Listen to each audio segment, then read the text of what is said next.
시청자 여러분 안녕하십니까? 8월 1일 월요일 오늘 오전 주요 뉴스 한눈에 보고 가시죠. 뉴스 브리핑 시작합니다. 전국 대부분 지방에 폭염특보가 내려진 가운데 간밤에도 열대야가 기승을 부렸습니다.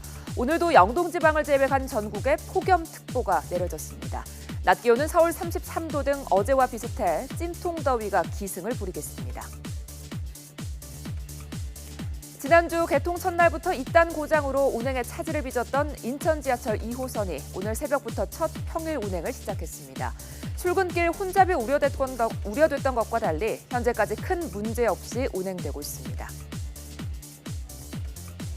4박 5일 동안의 여름 휴가를 마치고 공식 업무에 복귀한 박근혜 대통령이 내일 청와대 국무회의를 주재하면서 휴가 기간 구상한 집권 4년차 후반기의 국정 운영 기조를 밝힐 것으로 예상됩니다. 특히 매년 여름 휴가 이후 인사를 단행해왔다는 점에서 조만간 일부 부처에 대한 개각이 이루어질 것이라는 관측과 우병우 민정수석의 거취와 관련해 특별감찰이 진행 중인 만큼 감찰 결과를 보고 박 대통령이 최종 판단을 할 것이라는 예상이 나오고 있습니다. 유명 포털 사이트로 위장한 가짜 홈페이지로 접속하게 하는 수법으로 외교부와 통일부 등 안보 분야 공무원들의 이메일 계정을 탈취한 사건은 북한 해킹 조직의 소행으로 추정된다고 검찰이 밝혔습니다. 지난 1월부터 6월까지 외교부와 통일부 공무원의 이메일 계정 90개의 탈취 시도가 있었고 이 가운데 56개의 비밀번호가 실제로 유출됐습니다. 오늘부터 주식시장과 금시장의 거래 마감 시간이 오후 3시에서 3시 30분으로 30분 연장됩니다. 거래 시간이 늘면서 단기적으로는 부양 효과가 있을 것으로 예상됩니다. 일본 수도 도쿄에 첫 여성지사가 탄생했습니다. 어제 치러진 일본 도쿄 도지사 선거에서 여성인 고이케 유리코 전 방위상이 무소속으로 출마해 당선됐습니다. 일본 언론은 고이케 당선인이 신당 창당에 나설 가능성이 있는 것으로 전망했습니다.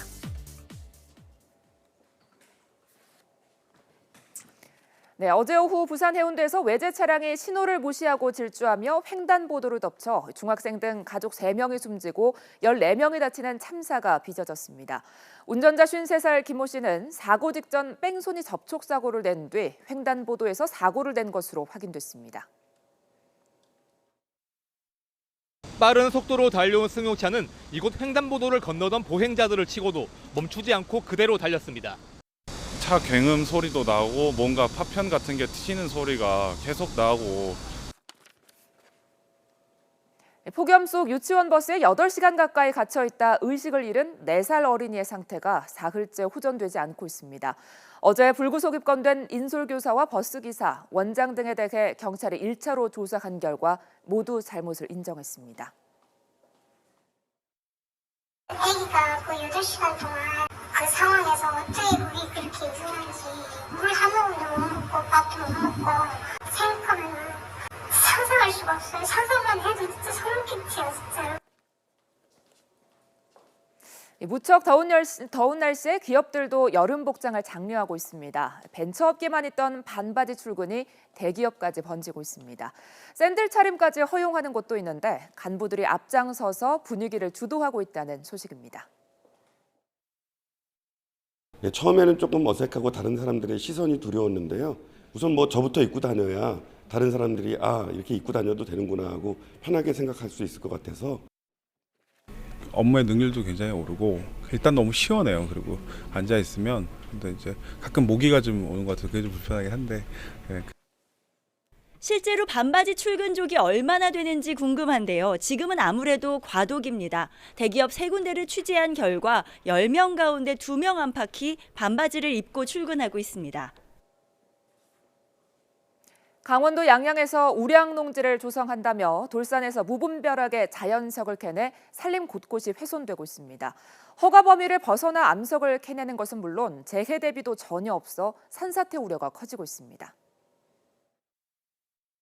석재를 갖다 채취하는 데 목적이 있는 것 같습니다. 한 2,500평 허가를 냈다고 하는데 내가 보기에서는 거의 한 배 이상 면적이 이렇게 훼손이 되고.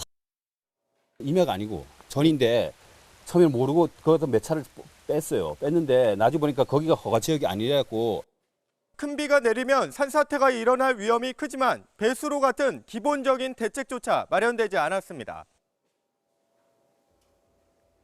미국인 남성이 처음으로 낙하산 없이 7,600m 상공에서 뛰어내렸습니다.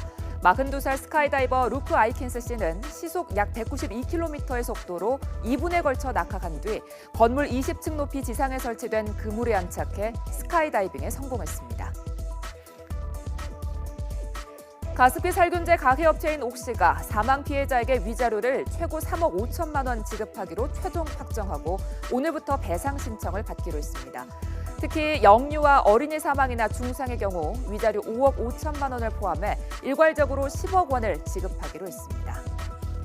하지만 피해자와 유가족들은 반발하고 있습니다. 옥시가 일방적으로 마련한 배상안으로 합의를 종용하고 있다며 영국 본사가 나서서 책임을 인정하고 공식 사과가 하는 게 먼저라고 강조했습니다. 배기가스 시험 성적서를 위조한 사실이 드러난 아우디 폭스바겐 코리아가 지난해 대국민 사과를 간 뒤 성적서를 조작한 사실이 확인됐습니다. 환경부는 폭스바겐 측이 조작된 시험 성적서를 제출한 시점이 지난해 12월로 폭스바겐이 대국민 사과를 발표한 시점보다 2달 뒤라고 설명했습니다. 폭스바겐의 배기가스 조작 사건에 대한 검찰 수사가 속도를 내고 있습니다. 박동훈 전 사장의 구속 여부가 오늘 결정되고 요하네스 타머 현 총괄 대표도 이르면 이번 주 검찰에 소환됩니다. 아우디 폭스바겐 코리아의 자동차 인증 취소가 이번 주 확정되는 가운데 차량 소유주들이 또다시 정부에 자동차 교체 명령을 내려달라고 건의하기로 했습니다. 이번이 세 번째 청원입니다. 폭스바겐 소유주들은 정부가 회사에 대한 조치만 진행하고 있을 뿐 리콜 등 고객 조치에는 소극적인 모습을 보이고 있다고 주장하고 있습니다. 공정거래위원회가 메르세데스 벤츠 코리아의 최대 딜러인 한성자동차가 판매망을 사실상 독점한 정황을 포착하고 조사에 착수했습니다. 한성자동차는 말레이시아의 화교 재벌 레이싱홍이 설립한 회사로 벤츠 코리아의 지분 49%를 보유한 2대 주주이자 최대 딜러입니다. 직장인 대상 단과대학 설립 추진을 반대하는 이화여대 재학생들에 대한 경찰 투입에 대해 이화여대가 거짓말을 한 것으로 드러났습니다. 이대 측은 경찰력을 요청한 적이 없다며 언론사에 정정 보도를 요청하는 보도자료를 보냈지만 서울 서대문 경찰서는 총장 명의의 공문을 포함해 2차례 시설 보호 요청서를 받았다고 밝혔습니다. 대우조선해양 비리 의혹을 수사하고 있는 검찰이 이미 재판에 넘겨진 남상태 전 사장의 측근 정병주 사무중공업 전 대표를 피의자 신분으로 오늘 오전 소환합니다. 정 전 대표는 재임 시절인 지난 2010년 자신이 보유한 사무중공업 지분을 시세보다 3배 이상 비싼 가격에 팔면서 남 전 사장에게 금품을 제공했다는 의혹을 받고 있습니다. 월요일 오전 뉴스 브리핑 마칩니다. 자세한 소식은 바로 이어지는 뉴스타워에서 확인하시죠.